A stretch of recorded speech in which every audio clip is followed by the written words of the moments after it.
Not every core exercise has to be done lying down or prone on a mat. Some of when we use our core, most of when we use our core, is when we're up, moving, and doing things. So we're going to explore actually three different kinds of carries, all of which activate your core. Depending on what you're doing is where they're going to hit, but we'll get into that. First, what we're going to do is what's called a farmer's carry. All you have to do is put something heavy in one hand.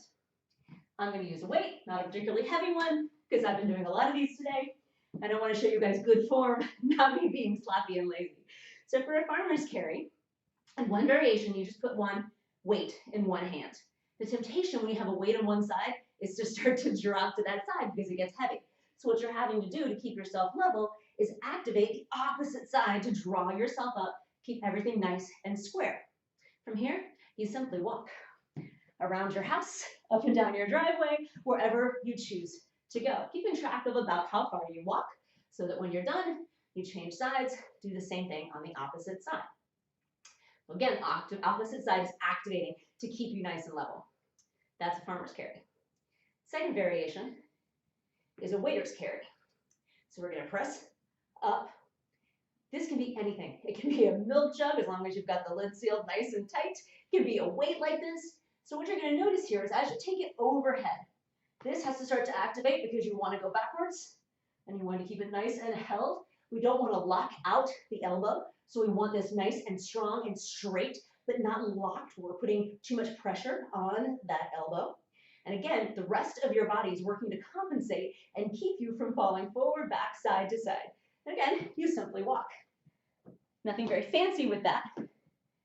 Everything that's happening is happening very deep inside, keeping things nice and balanced. And again, you would take it to one side, and then you would take it to the other side, do the exact same thing. Like you guys can tell how much we're having to make little tiny adjustments just to keep this weight from flying in different directions. All right, so that's a waiter's carry. Last variation is you're going to put a weight in each hand. One side is going to be farmers. One side is going to be waiters. Now one pressed up, one hanging down. Again, watching to make sure we're not arching that back. We're keeping everything nice and held. Straight arm up. Same idea. We simply walk. We can walk forward, back, side to side, any direction you want to go. When you're ready, you change sides. Waiters drops down. Farmers comes up. Explain how I'm getting that there in just a second. I realize it might be a nice little tip. Once you get there, you again walk.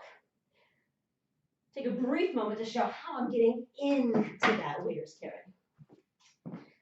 So I'm using a weight that might not be what I traditionally curl. So it may not be something that I can just easily curl or easily press because I can support a lot more weight static than I can actually just push without any extra support.